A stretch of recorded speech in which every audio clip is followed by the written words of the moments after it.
सुन्दरकाण्डं शब्दषष्टितमसर्गः सीताभाषितानुवचनम्। एवमुक्तस्तु हनुमान् राघवेन महात्मना सीताया भाषितं सर्वं न्यवेदयत राघवे। इत्मुक्तवती देवी जानकी पुरुषर्षभ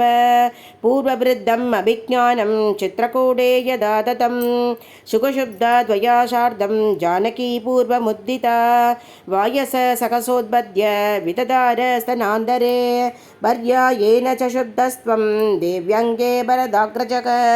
पुनश्च किल पक्षी स देव्या जनयति व्यतां पुनः पुनर्भागम्य विरराद वृषं किल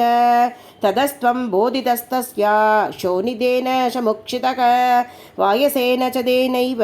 शततं बाध्यमानया बोधितः किल देव्या त्वं शुकशुब्धपरन्तप तां तु दृष्ट्वा महाभागो धारितां च स्तनान्तरे आशीविषयिव कृतो निःश्वसन्तम् अभ्यभाषत नगाक्रैकेन ते वीरो धारितं तु स्तनान्तरं कक्रीडति शरोषेण पञ्चवक्त्रेण भोगिना निरीक्षमानसकसा वायसं समवैक्षताः नखैः सरुरैस्तीक्ष्णैः धामेवाभिमुखं स्थितं सुतः किल ससक्रस्य वायसपदताम्बरग दरान्तरचरशीघ्रं भवनस्य कतौ समग ततस्तस्मिन् महाभागो गोपसंवर्धिदेक्षणः वायसे त्वं कृता क्रूर्यां मतिमताम्बर सदर्भं संस्त्राद्गृह्य ब्रह्मास्त्रेण ह्ययोजयः शदीप्तैव कालाग्निः जज्वालाभिमुखकं क्षिब्धवांस्त्वं प्रदीप्तं हि दर्भं तं वायुषं प्रति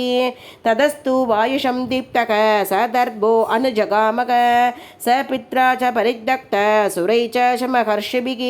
त्रिलोकान् सम्परिग्रम्य द्राधारं नाधिगच्छति पुनरेवागतस्तस्तक तस्त्वत्शकासम् अरिन्दम स तं निबदितं भूमौ शरण्यशरणागतं वदार्हमपि काकुस्त कृपया पर्यबालयक मोघमस्त्रं न शक्यं तो गर्दुमित्येव राघव भवां सख्याक्षिकाकस्य हिनस्ति स्म स दक्षिणं रामध्वां स नमस्कृत्य राज्ञे दशरथाय च विसृष्टस्तु तदा काकः प्रतिभेदे स्वमालयम् एवमस्त्रविदां श्रेष्ठः सद्भवान् शीलवानपि किमर्थमस्त्रं रक्षसो न योजयति राघवः न नागा नाभिगन्धर्वा नासुरा नामरुद्गणाः न च सर्वे रणे शक्ता रामं प्रति समासितुं तस्य वीर्यवदः कश्चित् यत्यस्ति मय सम्भ्रमः